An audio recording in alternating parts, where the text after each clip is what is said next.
Hello, and welcome back to 20th Century Dude. Today we are going to be doing something a little bit different, and this time I am not going to be the main host. That is actually going to be a friend of mine, Burkett Fleming, who's going to be showing you off a demonstration of the CED player, as well as some brief info and a little history on the format itself. So, otherwise, enjoy this change of pace, and enjoy. Hello, and welcome to another episode of Is It Broke? Is It Fixable? Or Just Plain Durable?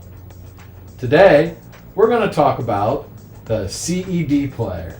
You may say to yourself, what in tarnation is a CED player? Well, I'm glad you asked.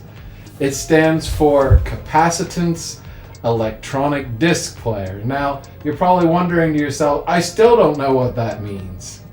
Well, let's delve into it a little further. It means that it is a movie that is on vinyl. Yes, vinyl like you listen to on your turntable. The only difference is we're spinning this vinyl at 450 revolutions per minute instead of 33, 45, or 78. That's how we get the picture to the sound. You might be wondering, well, how come I never heard of this format? It was kind of a helter-skelter format. It kind of came and went by the way of the cuckoo's nest.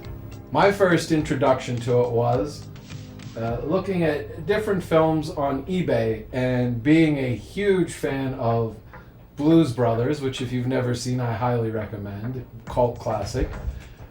There was an ish copy of it on CED, and I was like, well, what is this format?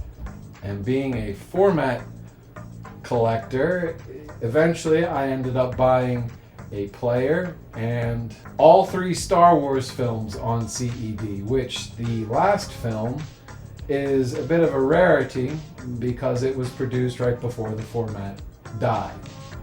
CEDs were also a first in a couple different ways. The one thing was they were one of the first to do dual language, which we will demonstrate on this disc. They were also one of the first with their very last player, the SKT series, to have an interactive gaming video display. The players came in stereo and mono models. The earlier players, you actually flicked a lever and pushed the disc in, and then did that again to flip sides. It holds 40 to 50 minutes on a side. So there's a needle inside the player that's actually reading a groove. That groove is thinner than a single hair. The needle actually goes down into the groove.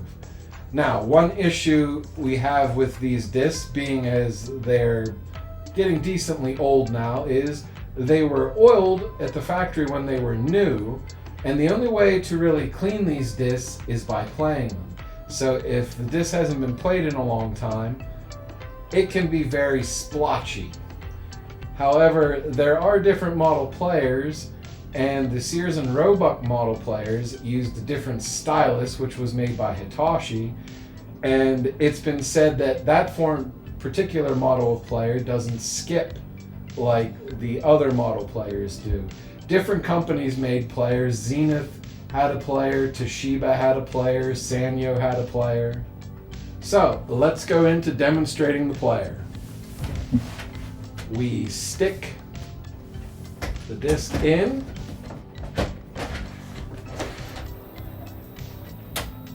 It loads itself, and then you pull it back out. Forgot to mention that the difference between the color in the discs is blue is stereo and white means non-stereo. You also have a rapid rewind and fast forward feature, as well as a frame by frame. Now, I told you about the different audio formats. This is the disc that does that. When you push audio A and B, we're listening to English right now, and now we're listening to Spanish.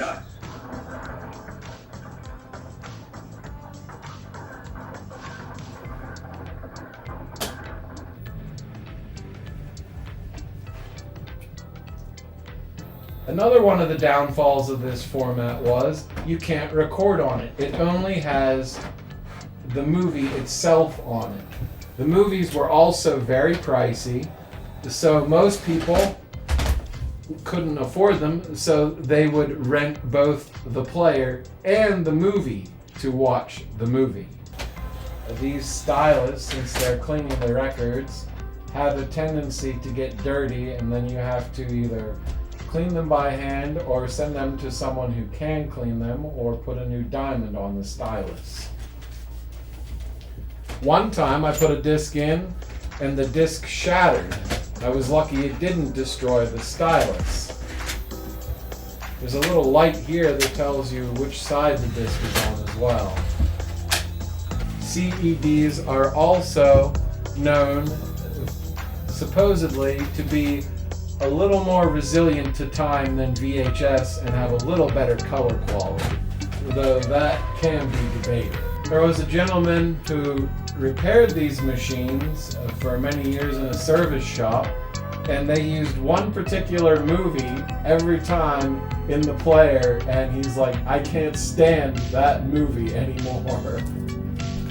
There was another model player that was made a little later, but it never made it to the American market. It was only in Japan. And supposedly it runs better.